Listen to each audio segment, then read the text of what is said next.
Page 148, Monday, October 2nd. I'm in classes with Teresa, Tino, Maya, Nita, and Henry D. all day. Now Joey has joined that group. The first and last periods of the day, science and language arts, do cross-curricular projects together. That means that we do a science-type project in science class and we write about it in language arts class. I came in at the tail end of the last project, so all I could do was sit and listen to kids read their reports. They were really good. Now we're starting a new cross-curricular project. Mrs. Porter passed out a project sheet that describes what we're supposed to do, how we're supposed to do it, and how we're supposed to present it to the class. At the top of the project sheet, it says Science and Language Arts Cross-Curricular Project. Broad topic, Florida agriculture. Narrow topic, an agricultural product that is native to this area of Florida. Your topic? Question mark, question mark, question mark. Mrs. Potter gave us 24 hours to form our own groups of 4 to 6 kids. After that, she would form new groups out of the leftovers, as she called them. I was looking over the project sheet with Joey when I saw Tino walking back toward us. He stopped at Henry D's desk and said, Yo, Henry D, you want to be in a group with Teresa and me? We got a hot idea. Henry D, whose real name is Henry Dokes, is a quiet country boy, always polite, he said. Thank you. I'd be pleased to. Tino bumped his fist down on top of Henry's and started back toward his desk. I called out to him, Hey, Tino, what about me and Joey? Can we be in your group? Tino stopped and looked at me, surprised. He thought a minute and said, Yeah, why not? But it's our group. You got that? Yeah, yeah, sure. He returned to his seat, and Joey said to me, What'd you do that for? Do what? We gotta get in a group, right? I don't want to be a leftover. So why don't we form our own group? With who? We need 4 to 6 people. With anybody. Anybody but him. He shot an angry look at Tino. Come on, man. Henry's nice. Super nice. So is Teresa. Tino's okay when he's by himself. Joey shook his head. He didn't believe me. That guy's bad news. I don't need this. I don't need this at all.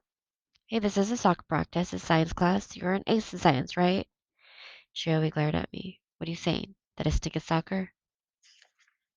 No, I'm not saying that. I'm just saying that this is different. This is something that you're really good at. Joey finally agreed doubtfully. All right, all right. Good. This'll give you another kind of chance with people, you know. Chance to get in with some of the people from the team. There was a strange pause. Joey finally said, I'm not on the team anymore. I couldn't believe what I was hearing. Since when? Turned in my uniform this morning. I looked at him, but he wouldn't look back. I finally said, That's it? You're just not on the team anymore, and that's it? Joey tightened up. Yeah, that's it. So what? What's it to you? It's nothing to me. I just don't understand. I thought you wanted to play soccer. Well, I don't. Not here, anyway. He finally looked at me. Not anywhere. I'm gonna play football when I get to high school. You understand that? I understood, I said. Okay. And I was willing to leave it right there. But Joey wasn't. He's practically snarling now. I can't believe I let you talk me into this. And he gestured around the room. I let you talk me into coming to this dump. I suddenly became aware of the other kids around us as he went on. This place is like darkest Africa, like the Amazon jungle, like we're learning to live among the natives here.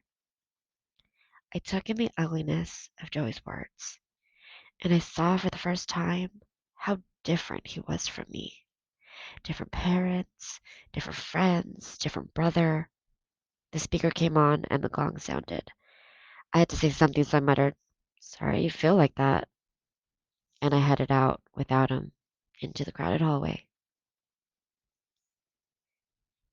Tuesday, October 3rd. There's something I forgot to record here about Joey's first day at Tangerine Middle School. Or maybe I didn't forget. Maybe I just wanted to block it out. But after what he said yesterday, I can't. The scene came back to me today on the way home. It was last Monday. I was sitting in homeroom. Suddenly, Joey walked in and handed Miss Poe to pass. He was all by himself, no Teresa to show him around, like I had hoped. Miss Pollard told him to take a seat, so he came back and sat next to me. He was all smiles and he said something like, Hey, so far so good. I said, Where's Teresa? Who? Teresa. Teresa Cruz. I told you to ask for her as a guide. Oh, yeah, she's back in the office. I saw her there. What, is she guiding somebody else today? Nah, I just said I didn't need it. What do I need a guide dog for? A guide dog? Calling Teresa a guide dog? Joey laughed. Come on, man, lighten up. What? You think she's good looking? I thought about that. Yeah, I guess I do. Joey still had that cocky smile plastered on his face. Then you've been here too long. Couldn't believe what I was hearing. I just shook my head. I finally said, I gotta tell you, you're coming in here with the wrong attitude. Hey, what's the big deal? I got here okay without a guide, right? You'd have to be blind to get lost in this place. Oh, is that right? So you're calling me blind? No, I'm not calling you blind. You're calling Teresa a dog? No, I'm just pointing out that she's not my type. The bell rang for first period. All I had time to say was, don't do this. Don't come in here with that attitude. Like I said, that scene came back to me today. We had our first meeting for the science project. Each group of kids pulled their desks together. The leftover kids then got put into their own groups. Joey and I pulled our desks into a circle with Henry D., Teresa, and Tino. I was surprised when Teresa, not Tino, took charge of the meeting, and it was obvious that she had done this sort of thing before. Teresa began by reading the assignment aloud. To research and present information about an agricultural product that is native to this area of Florida. Then she passed out a glossy one-page ad with a picture of a citrus tree laden with fruit. When we heard this assignment, Tina and I knew right away what we were going to write about. I just gave you all an advertisement for an agricultural product that was developed by our brother, Luis. It's a new variety of citrus that he has named the Golden Dawn Tangerine. This tangerine is seedless, very juicy, and very resistant to cold weather, which makes it perfect for this area. Luis thinks it could even return this area to its former prominence as the tangerine capital of the world. He just got it registered with the state this year as a new variety. Now, he's starting to market it to citrus growers in Florida, California, and Mexico. So, our report is going to be called the Golden Dawn Tangerine. Teresa passed out sheets of paper that had our report title typed across the top. She said, what we want to do today is divide up the research part of the project. Tino and I will concentrate on Luis's invention and what he had to do to register it with the state. Somebody else can do the history of the citrus industry in this area. Henry, we thought you could do that part. You know, when does citrus growing start here? What are the types of trees that grow best here? That kind of thing. Henry D nodded and jotted something down. Then Therese turned to me. Somebody else could do basic research on what a tangerine is and how it's grown. We thought that you and your friend could handle that. I nodded. Teresa added, any questions? Henry D said, excuse me, how long did it take for your brother to invent this tangerine? Tino answered, his whole life. I can't remember a time when Louise wasn't working on this. And I don't know if Teresa made this clear or not, but this is a really big deal. It's like inventing a new kind of medicine or something. Louise is going to be famous for doing this. Teresa said, Louise is real interested in helping us too. He'll answer questions and he'll show us how it's all done.